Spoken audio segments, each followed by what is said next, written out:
Eu acho que esse é um caminho natural de uma mudança regulatória, como eu falei. Eu acho que a gente caminhou de uma regulação baseada na entidade para uma regulação baseada no risco. Então, acho que faz parte um pouco do momento que a gente está vivendo, que, como eu falei, é um momento cíclico, é pendular, ora se abre mais a inovação, ora se pesa mais na regulação, fruto também dos últimos eventos que a gente vivenciou no país, que, embora não tenham gerado risco sistêmico, como nós sabemos, causam alarde, causam medo, causam estresse. Então, o regulador também está sob pressão e é importante que a gente leve isso em consideração. Fazendo um retrospecto aqui, eu lembro do final de 2024 e a coisa que mais via era a gente mandando mensagem: quero comprar uma IP, quero comprar uma SCD. Verdade. Alguém tem alguma para vender? Me avisa.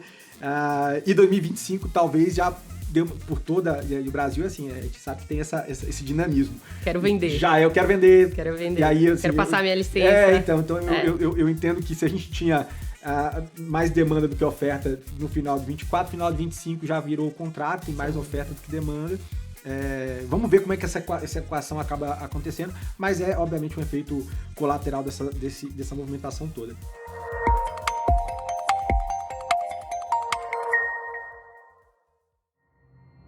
Olá, sejam bem-vindos e bem-vindas ao Fintech Talks, o seu programa semanal sobre inovação financeira, fintechs e afins. E como vocês podem ver, a gente está numa fase nova aqui do Fintech Talks, uma fase de entrevistas, onde a gente tem um espaço novo, a gente está num novo estúdio, e também com convidados, como vocês sabem, para poder falar sobre inovação e o que está acontecendo nesse mercado financeiro daqui para frente. Bom, também aproveitar, a gente tem um novo parceiro agora no começo dessa nova temporada, que é o MBA USP-Exalc.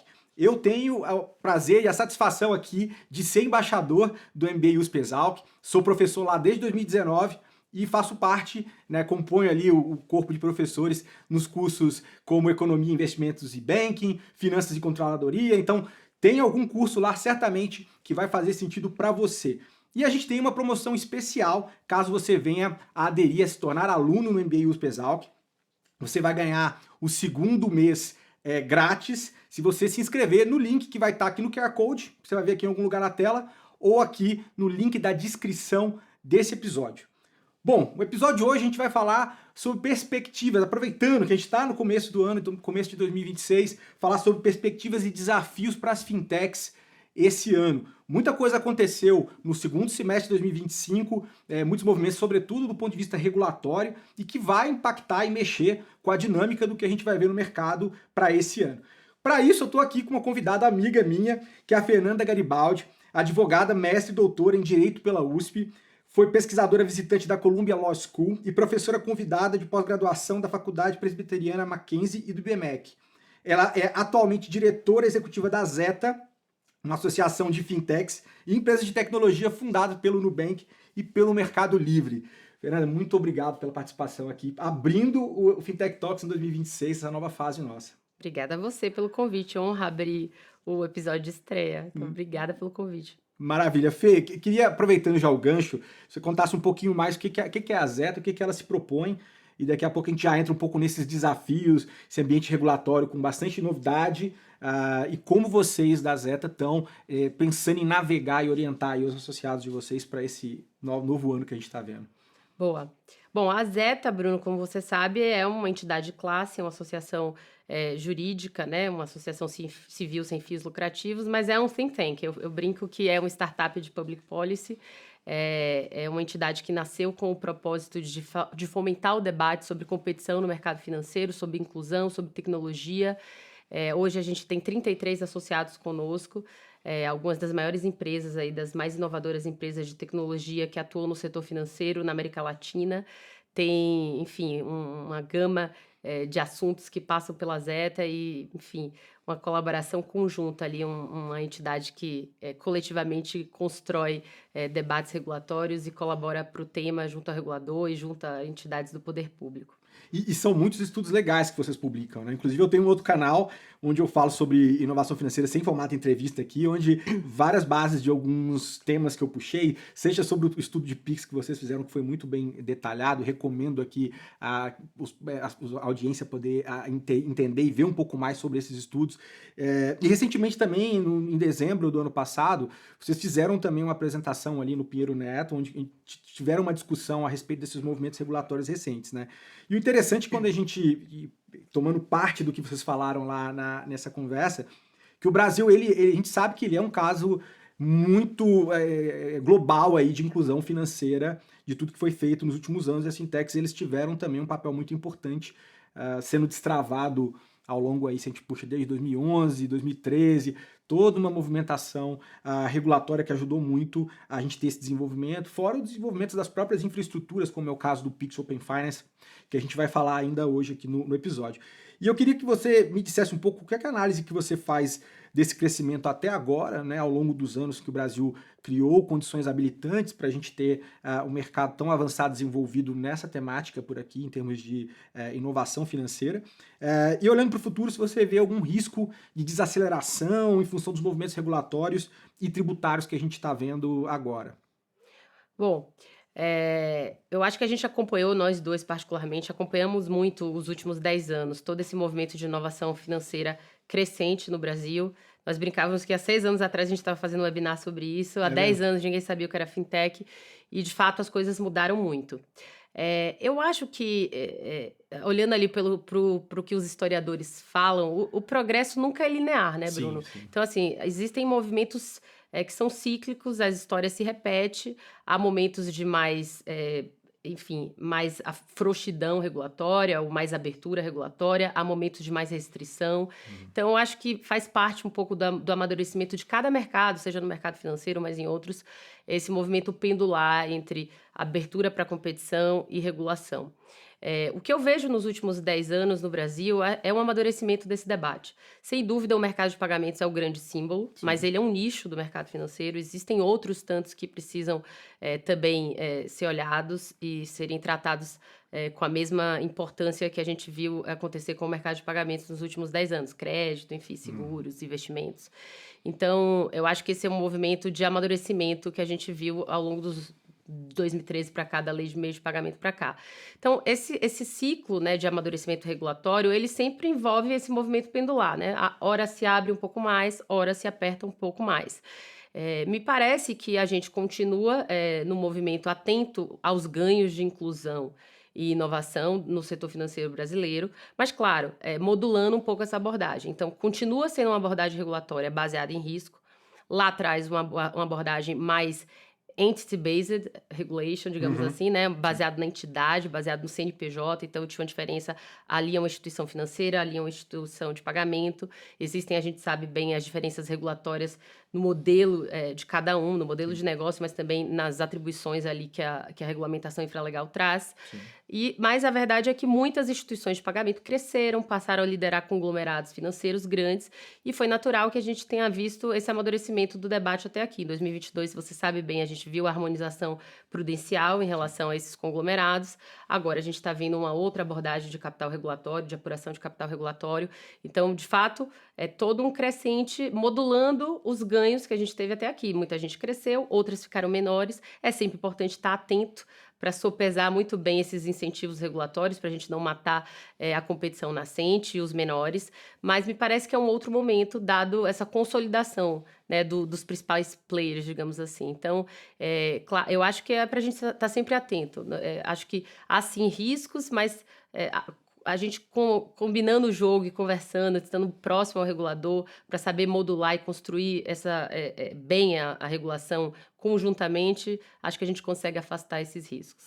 Sem dúvida, né? E esse movimento pendular, ele acontece mesmo, assim, como você falou, né? A gente tinha toda uma onda de abertura de possibilidades, seja aí com as instituições de pagamento que a gente teve em 2013, toda a abertura para a sociedade de crédito direto, empréstimo entre pessoas. A gente teve esse crescente, acomodamos muitos novos players, eu acho que dentro de uma estrutura de licenças mais light, o que foi muito importante, né? Eu sempre falo que a gente teve uma subida de barra assim, gigantesca no mercado financeiro brasileiro, onde os novos entrantes conseguiram se estabelecer, começar a trabalhar, entregar uma experiência ou um fator de inovação que, de uma maneira ou de outra, o mercado teve que distribuir isso e subir essa régua, né?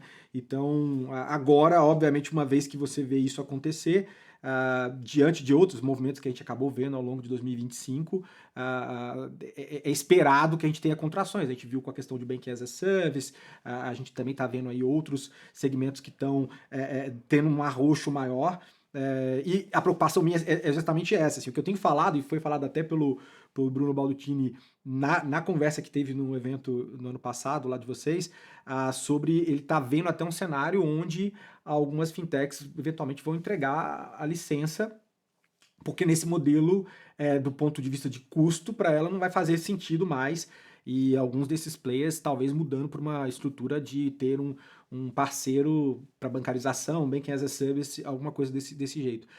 Você tem olhado para esse horizonte dessa forma também? Como é que você tem, seja dentro entre associados ou em relação ao mercado, você sente que a gente vai ter talvez esse efeito colateral nesse... Eu acho que sim.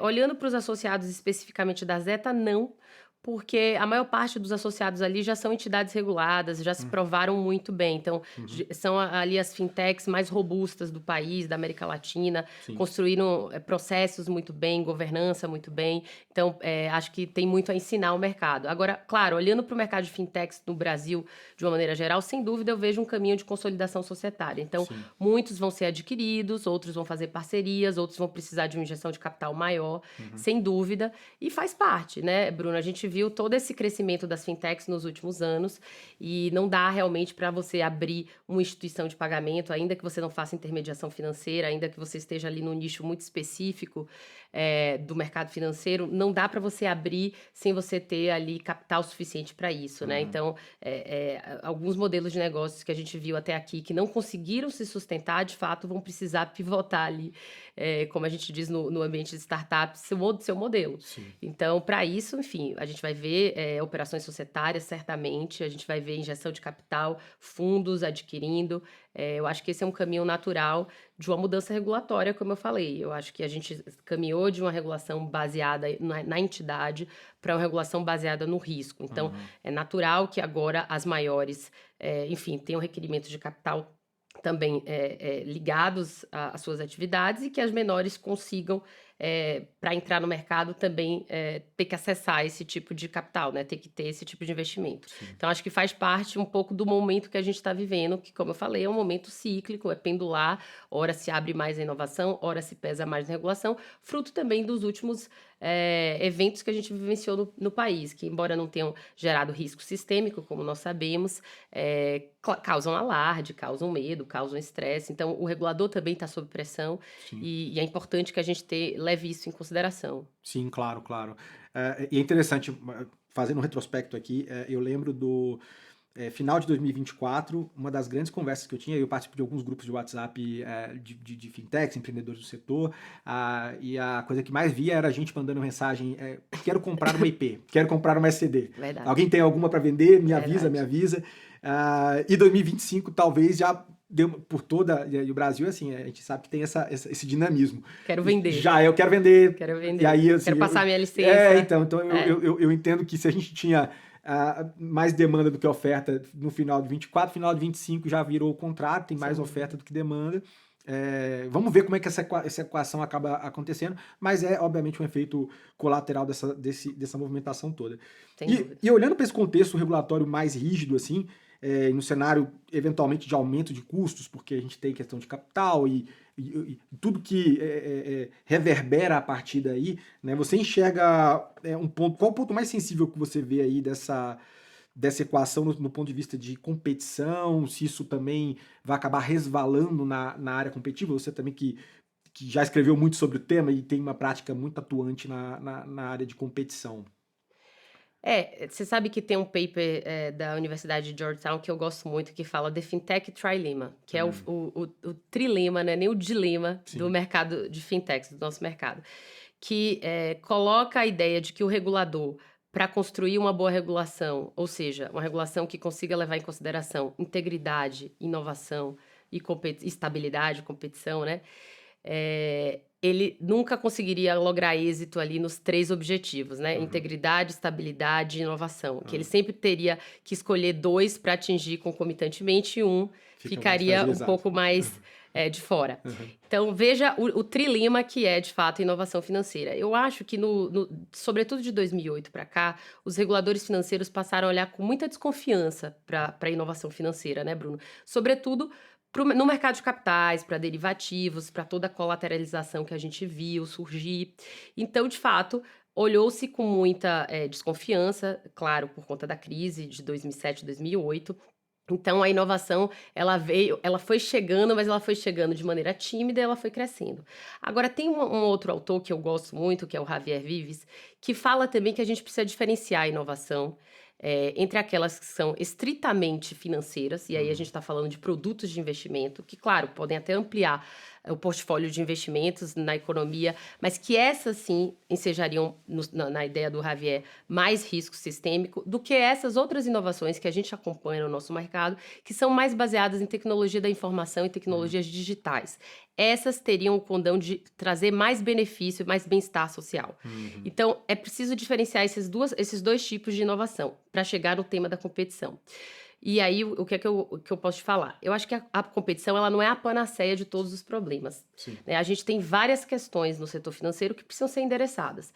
Elas precisam ser endereçadas com mais competição, sem dúvida. Elas precisam ser endereçadas também com regulação, mas com outras ferramentas que estão disponíveis aí ao poder público, aos reguladores, para manejar todos esses valores que a gente precisa conjugar na hora de fazer boa regulação financeira e boa fiscalização do sistema financeiro. Então, me parece que para você conseguir conjugar esforços de manter estabilidade e confiança do sistema e competição, você precisa sopesar sempre as duas coisas tratando a competição como mais uma ferramenta de disciplina dos agentes econômicos no mercado. Ou seja, eu preciso também levar em consideração que a competição ela não é abrir de qualquer forma o mercado e deixar que a lei do mais forte prevaleça, mas eu também não posso achar que abrir a competição não é algo interessante também para disciplinar a conduta dos agentes, porque na medida que eu tenho concorrente, eu melhoro minha oferta de produto, eu consigo tratar melhor o meu cliente, eu reduzo taxa. Então, na verdade, é esse esforço contínuo de conjugar diferentes valores, né, para a regulação financeira, que vão desde a estabilidade, da confiança e também da competição, né? O mandato aí das autoridades monetárias não é só perseguir preço e estabilidade de preços e combater a inflação. Então, tem um mandato aí que é extenso e que cada vez mais na contemporaneidade é mais desafiador. E tá na pauta mesmo, quando a gente olha, seja elementos como trazer inovação, como a questão também endereçar a competitividade, o regulador tem olhado para isso, e falando um pouco até dos ganhos efetivos que a gente teve disso, né? Assim, em alguns talks que eu vi de vocês, inclusive nesse papo lá no Piano Neto no ano passado, vocês também falaram sobre a questão dos custos, como a gente teve uma redução de custos efetivamente no mercado e tudo mais, e uma ampliação de acesso evidente, até tem números, eu acho que, se não me engano, está na casa de 70 e poucos milhões de pessoas servidas pelo serviço financeiro, indivíduos, e isso aumentou para, se eu não me engano, 160, se eu não me falha a memória, que os números que vocês expuseram lá.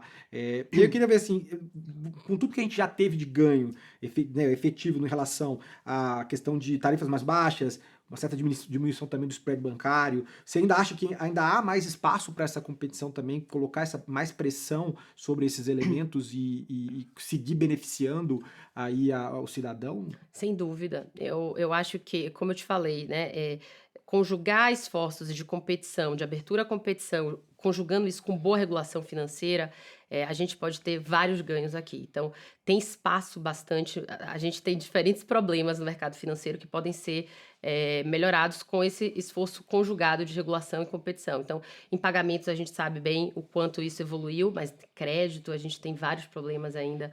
Ainda temos o mercado concentrado em crédito. Tem outras tantas questões de melhorar o relacionamento do cidadão brasileiro com o sistema financeiro nacional, e a gente não precisa temer falar sobre isso. A gente tem um país endividado, as pessoas precisam entender melhor, fazer o uso mais responsável do crédito. Isso passa por educação financeira, isso passa também por outros esforços da própria regulação de construir incentivos de transparência em relação, né, à experiência do usuário na hora da contratação, enfim, toda uma agenda ampla de cidadania financeira que é imprescindível para você ser cidadão no século XXI, como eu sempre falo, né? Você acessar o sistema financeiro, mas não apenas abrir a conta e ter um cartão de crédito. Sim. Você saber o que você está contratando, a que custo, né? A que tempo você está contratando aquela operação, se faz sentido para você, se não faz. Então tem muito espaço para a competição colaborar ao lado da regulação, Bruno. Eu vejo que, enfim, crédito é um mercado, mas a gente tem no próprio mercado de capitais e investimento, em seguros, em outras pernas do setor financeiro, que precisam sim de competição e que isso, aliado com boa regulação, pode gerar ganhos enormes para a sociedade brasileira e para o consumidor nacional. O ponto que você falou, acho que é importante, a gente sempre tem o que melhorar nesse aspecto, que é a questão de competição, de transparência, né? Então, quando a gente tem a questão de transparência e conseguir trabalhar isso com um melhor refino do como o cidadão consegue ver de forma concreta a operação de crédito que ele tá se envolvendo e coisas do gênero, eu acho que isso é bastante relevante. E puxando até um pouco para esse elemento, né? A gente está aí nessa seara dentro do Open Finance, né? Eu ali no papel como conselheiro independente atualmente, a Zeta tem uma das cadeiras ali dentro da estrutura, e a gente já tem alguma série de produtos inovadores que foram viabilizados, que endereçam, inclusive, de forma inteligente, né, que eu costumo falar muito recentemente em vários papos que eu faço, em palestras, que assim, educação financeira é um problema de base. Ou a gente para de fato para tentar resolver, o que é mais difícil, principalmente quando a população é adulta, ou você de alguma forma dá certos empurrõezinhos, né, nudges ali, para poder tentar, na experiência do usuário, orientar, tentar Perfeito. deixar a pessoa atenta e tudo mais. E em cima disso, a gente viu, inclusive com o Open Finance, com iniciação de pagamentos, transferências inteligentes, possibilidades muito legais. Eu acho que tem desde o Nubank que faz um aviso, dentro de vários outros players, estou citando aqui, mas porque vem fácil à mente, de aviso em relação se você cai no cheque especial em alguma instituição, a gente faz a cobertura e sugere essa cobertura. Então, eu vejo, e questão de bets também, aquele aviso, você tem certeza, fazendo um double check também. Então, eu entendo que existem mecanismos e formas para a gente empurrar isso e ajudar também o consumidor. Como é que você tem visto os ganhos também com o Open Finance? Você falou de crédito, a gente tem portabilidade de crédito para acontecer também. Como é que você faz o balanço, né, de todas toda essa série de inovações, seja que você observa junto aos clientes mesmo, né, associados, na verdade, da Zeta, e perante o mercado em termos de produtos e soluções?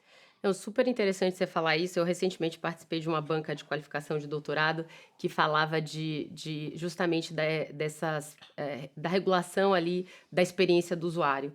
Como dados, como acessar dados, né? E como fazer esse acesso de maneira mais transparente e amigável para o consumidor, como isso também é muito importante na hora de você fazer a contratação de uma operação de crédito. Então, você vê que as coisas têm que vir casadas, né? Então, a Sim. gente faz a abertura à competição, faz a abertura do acesso a dados, mas casa isso com a melhor transparência desse acesso possível para o usuário. Então, de fato, no Open Finance a gente está vendo essa discussão, acho que foi um grande ganho a portabilidade de crédito. Então, vem ali junto, além do fluxo tradicional, a gente tem um fluxo né, mais digitalizado, vem um canal digital, justamente com esse tratamento de dados do Open Finance, possibilitando essa oferta mais customizada do crédito, né, para o cidadão. Então, grandes ganhos aqui. RCO ali fala na norma, mas a gente, né, deve vir ainda estudos do Banco Central sobre isso. Então, acho que tem uma agenda crescente aqui de Open Finance, Go Live para crédito pessoal sem garantia em fevereiro de Sim. 2026, agora. Em novembro, a gente tem mais um lá com consignado público. Então, tem várias coisas acontecendo sem dúvida, o projeto do Open Finance, você aí como conselheiro independente sabe bem a nossa cadeira ali na Zeta, o quanto é importante para a gente conseguir fazer do Open Finance, ali aliado com toda a estrutura de governança, com a Ana, com o Genaro, todo mundo ali, fazer desse projeto o projeto robusto que ele é, o projeto ambicioso que ele é, né? Eu sempre falo também que dado é um insumo do setor financeiro, né, Bruno? Sem dúvida. E E com essa tam- era de IA que a gente tem, então, é base para você trabalhar a hiperpersonalização de fato. Então, tudo isso vem nessa esteira, né? Exato. Então, assim, é um insumo do setor financeiro. Então, parece uma trivialidade a gente falar de acesso a dados em outros setores. Ah, mas o dado muda tudo no setor financeiro. Dado é informação, é dinheiro, é uma tomada de decisão de agora que você poderia fazer nesse momento ou postergar para um outro. Então, é muito importante. Então, a gente está ali na cadeira da Zeta, trabalhando ao lado, né, da estrutura de governança da Associação Open Finance, ao lado do Banco Central, para tentar, né, colaborar com a robustez desse projeto, que é ambicioso e que tem tudo para fazer do Brasil também um grande símbolo, como foi o Pix, a gente também fazer do Open Finance do Brasil um símbolo de inovação, de inclusão, de digitalização, né, de melhores produtos para o cidadão brasileiro. E é interessante que cria-se todo um terreno para esse desenvolvimento de soluções inovadoras. Porque também a gente tem a questão do compartilhamento de dados, mas a gente também fala de iniciação de pagamentos, que também dá um outro dinamismo. Eu tenho falado, inclusive, eu teve uma entrevista que eu fiz recente com o pessoal da Universidade de Oxford também, e a frase que eu deixei para eles é assim, olha, o Open Finance é o viabilizador da experiência premium dentro do mercado financeiro. Que você consegue de fato entregar, seja automações para a tua vida, como a gente tem esses exemplos que eu falei de cobertura de cheque especial. Então, tudo que vai sendo derivado em cima disso, centralização da gestão, em um dashboard, né, numa tela, para poder controlar suas finanças. Então, a gente tem muito campo legal e é bacana ver tudo isso se materializando aqui também no país. E falando um pouco também dessa relação, né, do cidadão, de que a gente teve de ganho, somente nos últimos anos com o movimento fintech aqui no Brasil, tem um estudo que vocês apresentaram recente também que mostra que uma boa parte dos clientes de fintechs, eles acessaram produtos antes inexistentes para eles. Então, assim, a gente sempre fala muito sobre o banked, né, o cara bancarizado ou underbanked, né? Na verdade, o cara tem a conta, mas qual que é a série de produtos que ele talvez não consiga acessar, porque havia uma questão relativa a histórico, sempre tem algum elemento, aí o histórico a gente já começa a tentar trabalhar isso também com alguns mecanismos dentro das instituições, seja também a questão do próprio Open Finance, quando a gente já vê migrando de uma instituição para outra e tudo mais. Como é que vocês conseguem, o que vocês têm olhado em relação a como o sistema financeiro está preparando para aprimorar e aumentar esse acesso sem gerar novos riscos sistêmicos, né, em termos de produtificação e tudo que está sendo colocado, e essas aberturas, como eu falei, de caminhos inexistentes, soluções inexistentes que não chegavam em alguns cidadãos e que passa a chegar agora com todo o movimento que as fintechs trouxeram e que o mercado abraçou e está trazendo. Não, sem dúvida. Me parece que olhar para todos esses ganhos e tentar entender o quanto isso foi determinante no país nos últimos anos é bastante importante, né?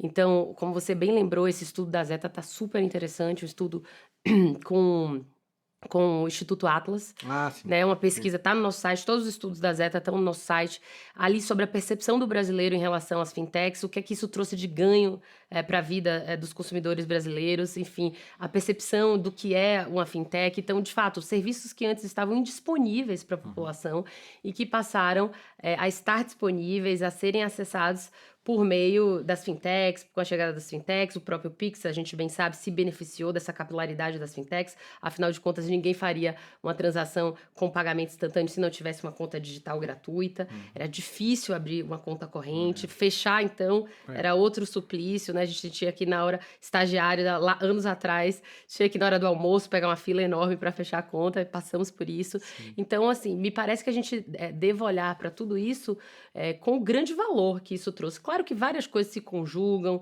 para esse surgimento, né, para o surgimento das fintechs, para a capilaridade do Pix, mas foram grandes ganhos e que o Brasil, sem dúvida, tomou a dianteira e se notabilizou por esses ganhos. Então, de desafios, de manter a segurança, Bruno, me parece que esses últimos incidentes, inclusive os incidentes que a gente viu com operações envolvendo a Polícia Federal, fintechs, nada disso gerou risco sistêmico, né? Claro que existem externalidades próprias do nosso país, que é o que eu recentemente estive na OCDE e falei, né? Existem instabilidades para além da estabilidade financeira e existem externalidades dentro do sistema financeiro, dentro do bojo ali da estabilidade financeira. Existem externalidades próprias do Brasil. E aí eu tô falando do crime organizado, eu tô falando da falta de segurança pública, tô falando da falta de letramento digital. Então, embora a gente tenha uma capilaridade no uso do celular, a gente tem um acesso desigual, a depender ali da internet, da região do país que você tá. Então, é preciso ponderar também essas peculiaridades, que são peculiaridades nossas, né? Nós temos, digamos assim, problemas tropicalizados, problemas típicos típicos do Brasil. Então, existem externalidades que estão para além da estabilidade financeira, que não geraram risco sistêmico, não geram risco sistêmico, mas que demanda ali o olhar atento do regulador. Então, ponderar esses dois caminhos, né? Então, toda a inovação, toda a inclusão financeira gerada até aqui, como a gente não pode perder esses ganhos, Sim, como você está aqui sim. bem lembrando do estudo da Zeta, de como esses serviços estavam indisponíveis para a população brasileira, que se bancarizou muito nos últimos anos. Claro que teve a pandemia, teve, enfim, uma série de questões que se conjugaram para isso, mas teve também o papel preponderante aqui das fintechs.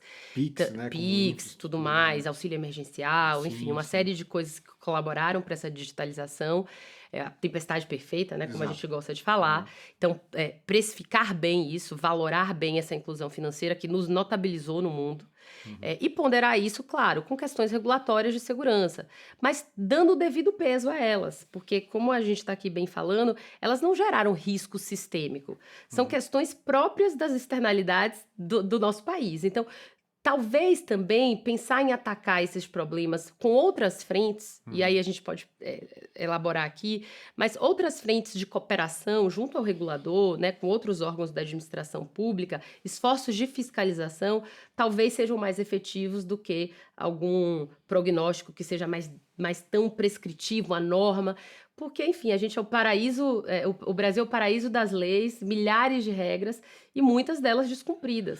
E também de muita criatividade para Muita poder conseguir criatividade. dar a volta em muitos do que a gente vê, né? Assim, e é um trabalho que é frequente, assim, sempre tentar ficar um passo atrás, tentando ficar um passo aqui para poder coibir e travar certas coisas.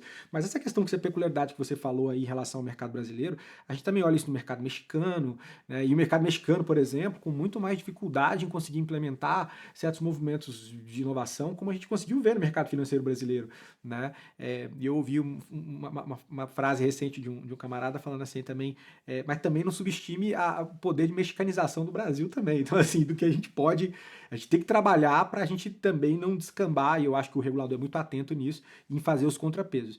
A gente está achando o nosso caminho, a gente avançou muito quando você pega, teve um momento, se eu não me engano, foi em 2017 ou 2018, quando eu comecei a ver ali a movimentação do México em criar a lei fintech, né, para poder tentar acomodar vários entes novos e tal, e conseguir avançar nisso. Eu falei, poxa, agora o México vai virar referência, né? Porque a gente fez uma coisa mais fragmentada, eles tentaram abarcar tudo numa vez só. Verdade. Mas eles se perderam também em elementos de burocracia e tudo mais, e a gente acabou vendo o Brasil avançar muito mais nesse sentido.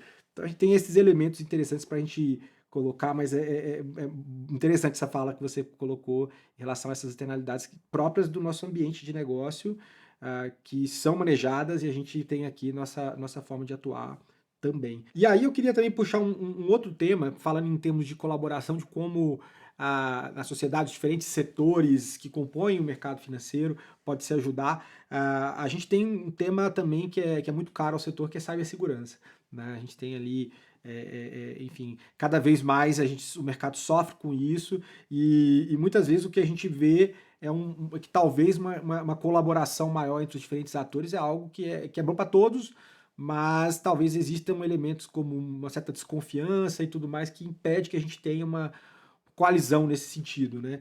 E eu queria entender o que você entende que falta talvez para a gente avançar esse tema de colaboração, e que de fato consigamos chegar em movimentos que encontrem aí e reflitam os interesses da sociedade nessa questão. Bruno, eu acho que cibersegurança é um grande tema. É um Uhum. grande tema. Talvez seja um dos temas mais importantes assim da década, né? Junto com desinformação, né? Do Ah, setor sim, financeiro, né? exato, exato. Que não deixa de estar junto, porque, né, é Engenharia segurança, social também é parte engenharia daí. social, exatamente. Então, eu acho que falta diálogo interinstitucional. Então, eu acho Hum, que não tem como a gente atacar os problemas decorrentes do mundo cada vez mais digitalizado e financiarizado sem colocar na mesa diferentes agentes econômicos, agentes públicos aqui e fazer um diálogo. Então, o COAF, né, a gente precisa fortalecer o COAF, a gente precisa ter uma conversa linkando todos esses órgãos da administração pública, Polícia Federal, Banco Central, COAF, Ministérios Públicos, enfim, Senacom, Procons, ou seja, tem todo um grupo aqui de autoridades que precisam se conversar e que precisam de uma base de dados mais centralizada. Então, ou seja, a gente não consegue fugir da tecnologia, né? Então, não tem muito como escapar desse mundo digitalizado que a gente está vivendo. Então, como a gente usa a tecnologia a nosso favor? A tecnologia é um vetor que pode servir para o bem ou para o mal, pode servir para concentração, pode servir para inovação, competição. Então, como você maneja isso a seu favor? No caso da cibersegurança, né, você viu as próprias normas novas do Banco Central, dos PSTIs, os requisitos ali, requerimento regulatório, tudo, né? Sim. Então, tá lá as normas, ótimo. A gente precisa também focar esforços aqui fiscalizatórios e conseguir construir base de dados centralizada, né? Conseguir fazer com que os órgãos se conversem, consigam cruzar informações para chegar antes do incidente de segurança, Sem né? dúvida. Então, acho que é um grande exemplo o que a gente viveu, a operação que a gente viveu esse ano no Brasil, de como colaborar, né, a colaboração entre diferentes agentes públicos foi importante para o desfecho, mas como ela precisa continuar, ela não pode ser um esforço pontual para uma operação, né, deflagrada pela autoridade policial. Esse cruzamento de dados é essencial. E ele poupa também o regulador de ficar com esse peso de normatizar de maneira tão prescritiva o que acontece, porque é enxugar gelo, você correr atrás da inovação para tentar deixá-la mais segura e tal, e fazer 1000 regras. Não sei se isso vai ser efetivo para atacar os problemas, entendeu? Agora, esforços de fiscalização, de sanção, né, conversar, criar uma base de dados centralizada, para isso precisa, obviamente, enfim, de recursos financeiros, recursos técnicos, de capacidade de pessoal para, enfim, fiscalizar tudo isso e para atacar todos esses problemas.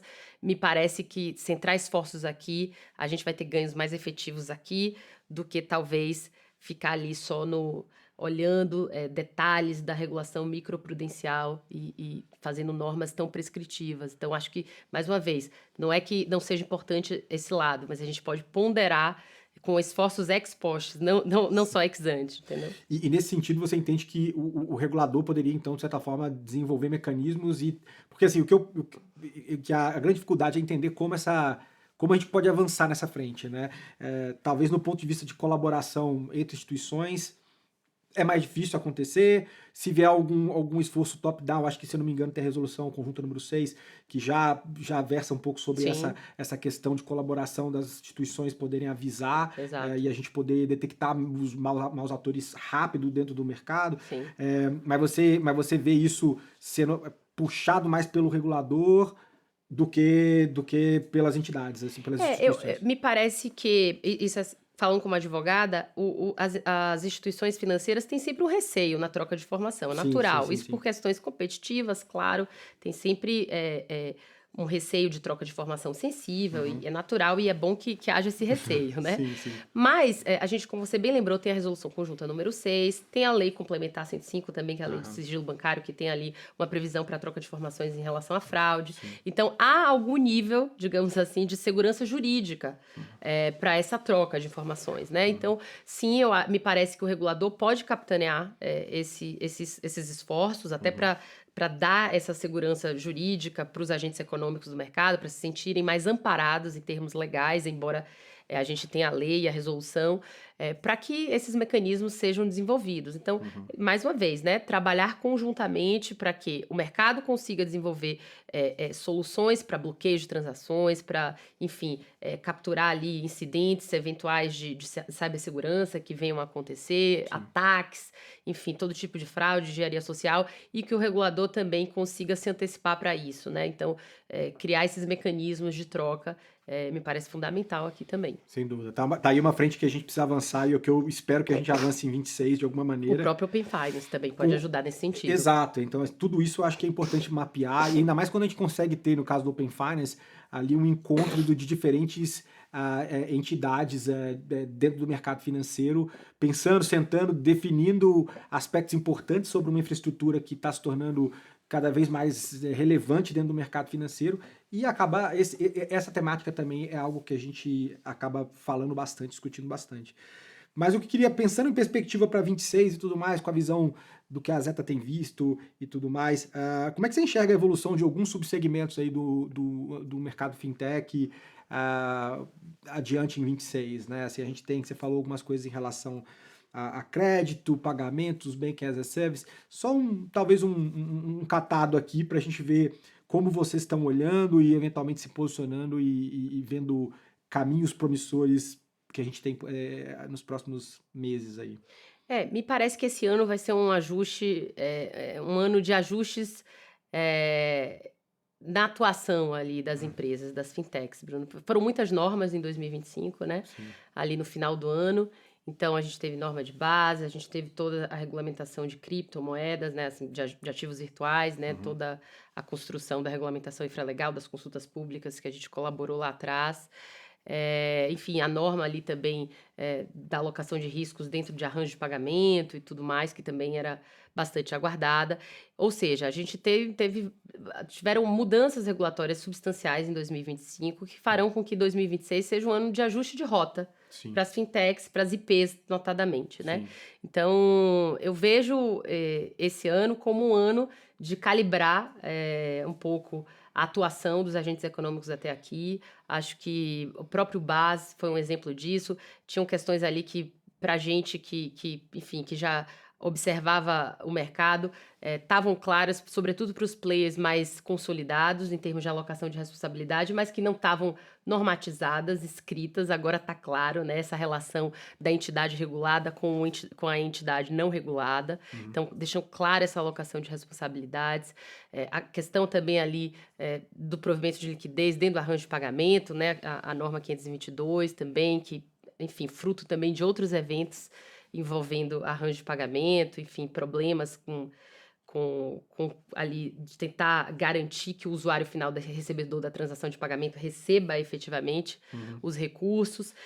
O próprio mercado de ativos virtuais, né, Sim, Bruno, que vai claro, ser claro. uma grande mudança aqui, né, para as exchanges. Então, enfim, para quem quer operar no mercado de ativos virtuais, para quem já opera. Sim. A atuação da Então, Receita também muito mais muito junto, vai próxima. BC também, Então, enfim. 2026 vai ser um ano de ajuste de rota para as fintechs, né? Uhum. Um ano de internalizar essas normas, né, de 2025, ajustar a rota, fazer a calibragem correta ali, em termos empresariais, para onde a empresa vai. Uhum. Então, também nesse sentido é interessante observar, porque existe uma maturidade também das companhias nesse sentido, né? Claro, Então, a claro. gente vai observando ali da pequena startup que foi crescendo, a governança vai ficando mais robusta, as exigências vão ficando também mais, Sim.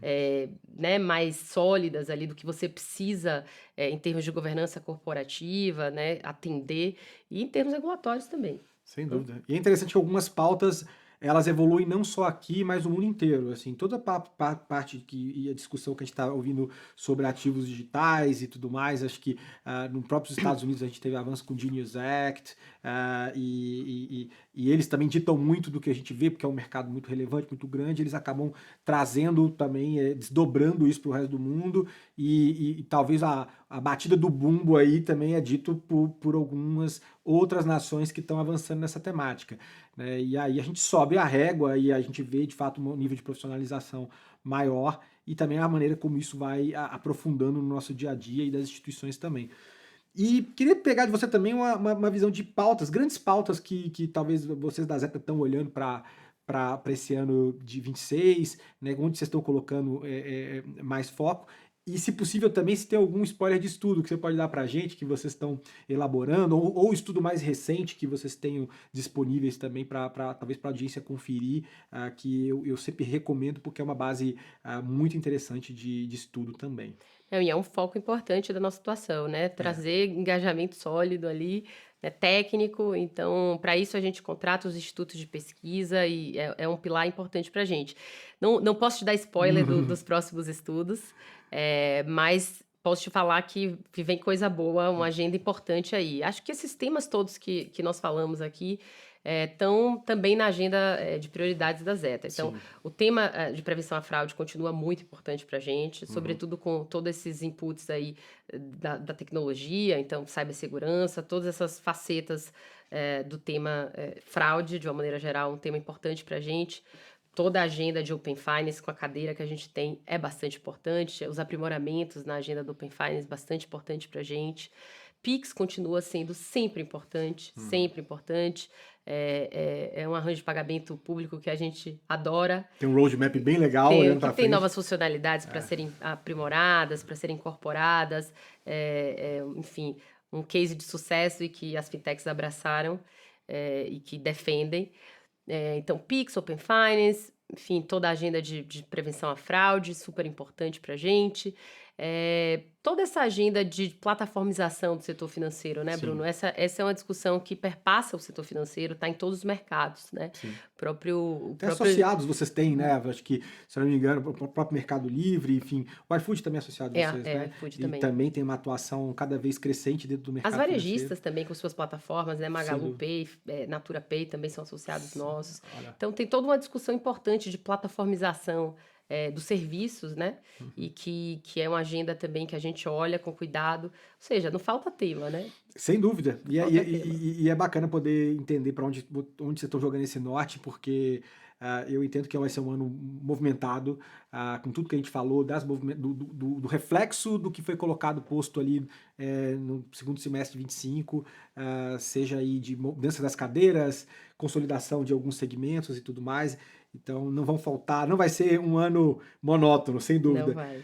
E eu queria ver com você, Fê, já caminhando aqui talvez para um final, se você pudesse resumir aí em uma frase, né, qual que é o principal desafio para o Brasil manter de fato o protagonismo e inovação financeira e sem comprometer confiança, segurança e inclusão, que são elementos que a gente conquistou aí com essa agenda que foi muito bem implementada pelo regulador, pelas instituições nos últimos anos. Como é que você acha que a gente consegue... qual é o principal desafio para a gente poder manter isso? Como é que a gente pode virar esse jogo? Bom, em uma frase você está desafiando o meu poder de síntese. Exato. Mas eu deixo amplo aí para poder fazer uma resposta mais elaborada. Boa. Bruno, eu acho realmente que o grande desafio é equilibrar a velocidade da inovação. Sim. Né? Então, o grande desafio é equilibrar a velocidade da inovação com o pace regulatório. Né? Então, com uma governança regulatória robusta e coordenada. Né? Para isso, a gente não pode se furtar de entender que o mercado financeiro brasileiro se tornou bem mais diverso nos últimos anos. Sim. Então, não tem como construir governança regulatória robusta sem sentar esses diferentes agentes econômicos na mesa. Sim. Não tem mais como conversar só com os S1s. Não tem mais como conversar só com os bancos. Sim. A paisagem regulatória do mercado financeiro de pagamentos brasileiro se tornou muito mais diversa e muito mais complexa. É uma fauna bem diversa. É uma fauna diversa e com diferentes poderes de pressão, digamos assim, né? Sim. Então, o nosso papel aqui nas entidades de classe, nas associações do setor, que também tem um papel muito relevante. Você sabe que eu sempre trabalhei, né? Sempre fui advogada de escritório de advocacia, né? E essa mudança para assumir uma associação me fez ver o quanto as entidades de classe no setor financeiro têm um poder realmente, né? Um papel muito relevante dentro do sistema financeiro.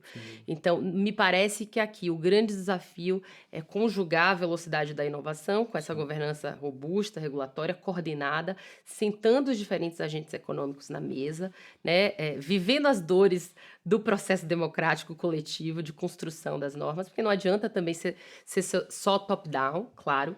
Embora eu também ache que o regulador deva pegar a caneta e falar o que tem que ser feito em determinados momentos, quando, enfim, os agentes econômicos não conseguem chegar num consenso, mas aqui não tem como se furtar desse debate, né? Sim. Então, encarar com coragem, com maturidade, os desafios que ainda estão postos para o Brasil. Então, a gente falou aqui, né? A gente tem desafios, o mercado de pagamentos virou um símbolo, mas a gente tem desafios no mercado de crédito, a gente tem desafios com superendividamento, a gente tem desafios em melhorar a relação das pessoas com o sistema financeiro brasileiro, com o sistema financeiro nacional. A gente tem projetos robustos que podem colaborar para isso. A gente tem o Open Finance, a gente tem o Pix. A gente precisa fortalecer os reguladores financeiros, o Banco Central, a CVM, que está aí precisando, né? E que tem capitaneado esforços muito relevantes também, pensando na atuação dos agentes econômicos, ali também nas plataformas digitais, influenciadores, né? Agentes autônomos de investimento. Quer dizer, tem toda uma pauta aqui também que conjuga mercado financeiro e de capitais, que precisa ser olhada com a importância que ela tem nessa quadra da história, né? Exatamente. Então, um mundo cada vez mais financiarizado e sem fazer juízo de valor sobre isso, é o que temos, é o que há, né? Um mundo cada vez mais plataformizado, com serviços cada vez mais digitalizados, financeiramente também mais, também, né, mais digitais, enfim. Tudo isso gera desafios novos. Muito mais complexidade. Muito mais né? complexidade, né? Não sei se tem como voltar para trás, nem se é desejável. Não é, por favor. Nem se é desejável. É para frente que se olha. Pois é. Então, para isso a gente precisa encarar com coragem esses desafios, né? Saber ali quais anéis a gente consegue entregar, sentar à mesa, conversar e construir conjuntamente ao lado do regulador, ao lado das autoridades públicas, os melhores incentivos regulatórios para a gente continuar auferindo os ganhos de um mercado financeiro mais inclusivo, mais competitivo, mais transparente, né, e que sirva melhor à população brasileira. Aliás, essa é uma determinação constitucional, né? Sem dúvida. Então está lá no nosso artigo 192, que o sistema financeiro está estruturado para isso, né? Maravilha. E é muita, como dizer, a nível de complexidade está aumentando, sofisticação, a articulação que é necessária ser feita com tantos atores que a gente vê com essa fauna, como a gente falou, diversa aqui dentro do mercado, mas eu acho que a gente está num caminho interessante. E muita coisa foi interessante, eu sempre cito aqui nas minhas aulas, inclusive, pessoal, fazendo callback aqui do curso do MBA USPESAL, que também deixo aqui o QR Code, não se esquece, do plano de 22 parcelas, a segunda mensalidade sai de graça usando o código que está aqui no QR Code e aqui no link. Eu sempre falo nas aulas que a gente tem 3 elementos, o tripé da inovação financeira, o foco no cliente, que eu acho que as fintechs trouxeram muito isso para o mercado, um foco mais apurado no cliente, a tecnologia, mas a tecnologia por si só, ela não mexe o ponteiro, e a regulação. Se a gente não tem, obviamente, muitos países aqui, inclusive a estrutura e o arcabouço regulatório previne que a gente veja avanço, por mais que tenha tecnologia, por mais que tenha interesse em prestar um serviço de qualidade com foco no consumidor. Mas o Brasil está reunindo essas condições, e aí a gente vai nas pesos e medidas em cada um desses pilares para poder seguir avançando. Fê, queria agradecer muito você pela participação. Deixo aqui um minuto de considerações finais aqui, fique à vontade para dar teu recado, seja institucional, seja qual for. E mais uma vez, muito obrigado por ajudar a abrir essa nova temporada nossa aqui do Fintech Talks. Não, só te agradecer pelo convite, dizer que são anos acompanhando o mercado, nós dois aqui, e que, enfim, que bom que temos você também no Conselho do Open Finance. Eu acho que toda essa agenda de usar a tecnologia a favor do sistema financeiro, a favor do cidadão, é uma pauta nossa, né? Então, é uma pauta que conjuga não apenas o interesse das empresas, mas também o interesse público. Então, está numa fronteira entre as duas coisas, o tema, né, público e privado, que é muito interessante e que precisa de gente séria, enfim, gente interessada, que gosta do tema, que gosta do debate, que está disposto a construir, enfim, esses incentivos regulatórios e construir um mercado que seja realmente mais acessível a todos, mais transparente, com melhores preços. Enfim, eu acho que ter a sua presença no Open Finance é excelente para a gente, ter a Zeta lá com a cadeira do Open Finance. Enfim, ficamos sempre à disposição para você também ir lá e conversar com a gente. Obrigada pelo convite mais uma vez. Certamente, 26 vai ter muito papo para a gente fazer, e que a gente siga andando para frente, olhando para frente, porque muitas conquistas foram feitas e dá gosto, e é também a minha missão de vida estar avançando e poder contribuir de alguma maneira, seja no Open Finance, seja com tudo que eu faço, orbitando inovação financeira. E você que nos ouviu, nos assistiu até agora, espero que tenha gostado, sobretudo dessa nova fase que a gente está agora. Não esqueça de fazer a inscrição, encaminhar esse vídeo para outras pessoas que possam se beneficiar desse papo, e que você tenha um excelente ano de 2026. Um forte abraço, até a próxima. A gente se vê.